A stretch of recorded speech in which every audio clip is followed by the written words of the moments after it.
नमस्कार, आप देख रहे हैं आरडी न्यूज़। मैं हूं योगेश चक्रवर्ती। बिहार कला संस्कृति एवं युवा विभाग की ओर से बिहार सरकार ने बिहार के कलाकारों को सम्मानित किया।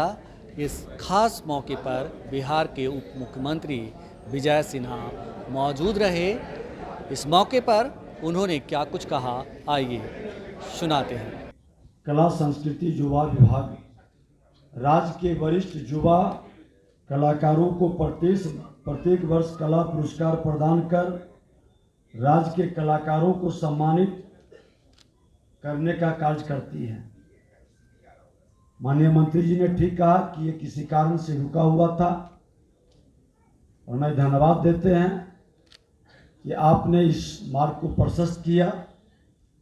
यह सम्मान कला के 3 विद्या लोक कला, चक्षु कला, प्रदर्शन कला के तहत उन लोगों को दिया जाता है जो कहीं न कहीं अपने विरासत को आगे भी बढ़ाते हैं और दूसरे तक पहुंचाने का कार्य भी करते हैं और अपने अलग अलग क्षेत्र की विशिष्टता को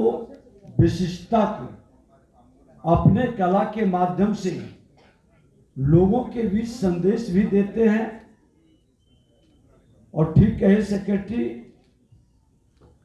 कि आपके कला की सजीवता कहीं न कहीं हमारे मन मस्तिष्क के अंदर के भाव को प्रभावित करता है, सामाजिक ताना बाना को प्रभावित करता है और मेरे सांस्कृतिक विरासत को गौरवान्वित करता है, एक माहौल खड़ा करता है।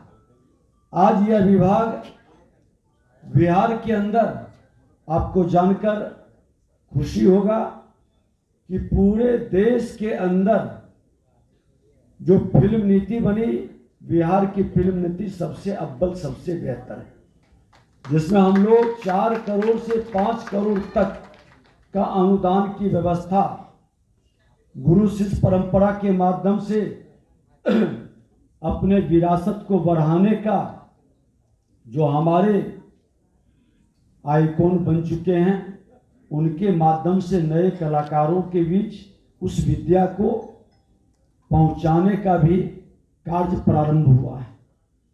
और अपने बिहार के अंदर 5 भाषाएं हैं, मिथिला, मगही, अंगिका, वज्जिका और भोजपुरी। ये पंचामृत हैं और पंचामृत की चाहत सबको रहती है क्योंकि ये भगवान का प्रसाद है और कला तो सचमुच में भगवान का दिया हुआ वरदान है। और कलाकारों को उसके अंदर की जो पवित्रता और शुद्धता से पूरे मनोयोग से प्रदर्शन करते हैं, यह प्रदर्शन लोगों के मन मस्तिष्क और उसके हृदय के अंदर आपके प्रति जो भाव उत्पन्न करता है, वही स्पंदन तो हमारा पुरस्कार होता है। उनकी तालियों से वो संदेश, वह ऊर्जा कलाकारों के मनोबल को बढ़ाता है। आज देश के प्रधानमंत्री नरेंद्र मोदी जी ने साफ शब्दों में कहा कि हम विरासत और विकास दोनों को साथ साथ लेकर चलेंगे, क्योंकि विरासत कहीं न कहीं ठहर गई थी। ठहरी हुई विरासत को आगे बढ़ाना ये 21वीं सदी के हर बिहारी का, हर माँ भारती के संतानों की जिम्मेवारी है, क्योंकि किसी भी समाज का जीवंत भाव दिखाई पड़ता है तो हमारे सांस्कृतिक विरासत से, हमारे कलाकारों के माध्यम से उसको जिंदा रखते हैं। प्रकृति की आपदा विपदा में बहुत कुछ बदल जाता है, इतिहास और भूगोल के पन्ने भी नष्ट हो जाते हैं, लेकिन जो मेरा सांस्कृतिक विरासत है वह जीवंत जिसमें रहता है, फिर वह इतिहास को बना देता है और लोगों के उस भाव को जगा देता है। यह हम सब की जिम्मेवारी है।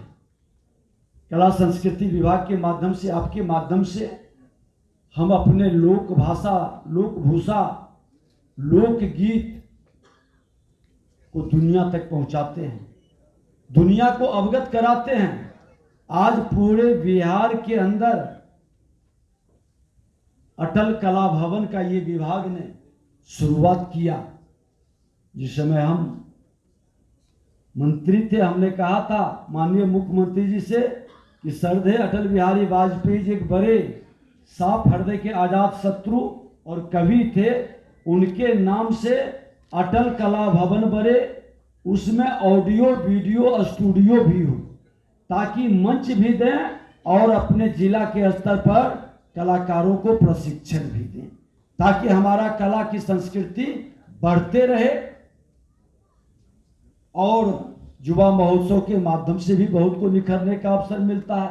अलग अलग विद्याओं में प्रतिभा का चयन प्रोत्साहन के लिए विस्तार से सेक्रेटरी साहब ने बताया कि कभी कभी दुविधा हो जाती है, कभी कभी उस दुविधा में शिकायतें भी आ जाती हैं, लेकिन भाव जब पवित्र है तो निश्चित तौर पर उस भाव से हमारी सफलता, लोगों के बीच हमारा विश्वास बढ़ेगा और बिहार उस भाव से कलाकारों को सम्मान भी कर रहा है। कलाकारों के पेंशन के लिए भी जो पहल सरकार की ओर से की गई है, निश्चित तौर पर आज आने वाले दिनों में ये आपकी ताकत को, आपके विश्वास को और आपकी विरासत को आगे बढ़ाने में अहम भूमिका निभाएगा। मोदी जी का कला संस्कृति विरासत को लेकर बिहार के मुख्यमंत्री जी का आज अपने विरासत को सजाने का जिस तरह का भाव है, ये हम सब लोगों के मन के अंदर एक उत्साह उत्पन्न करता है। और मैं पुनः सेक्रेटरी साहब ठीक कहे कि आज विधायकों के साथ बैठक थी और अपने एक विधायक के साथ बड़ी घटना घटित हुआ लखीसराय में, तो वहां जाना भी जरूरी है। तो इसीलिए मैं तो पूरे समय चाहता था कि आपके बीच रहूं, आपको हम सम्मानित करूं और आपके निकट रहने से जो सामाजिक तनाव और वातावरण होता है, उस तनाव को कम करने की दवा तो आप ही के पास है। और वह दवा जो प्रकृति के उपहार के रूप में मिला है, उस उपहार का हम लोग भी सानिध्य प्राप्त करने के लिए इच्छुक रहते हैं, लालायित रहते हैं, लेकिन समय की व्यवस्था के कारण, परिस्थिति के अनुकूलता के कारण कभी कभी उससे वंचित होना पड़ता है। क्षमा चाहते हुए हम लोग निकलेंगे। बहुत बहुत धन्यवाद। आप सबको उज्जवल भविष्य की शुभकामनाएं।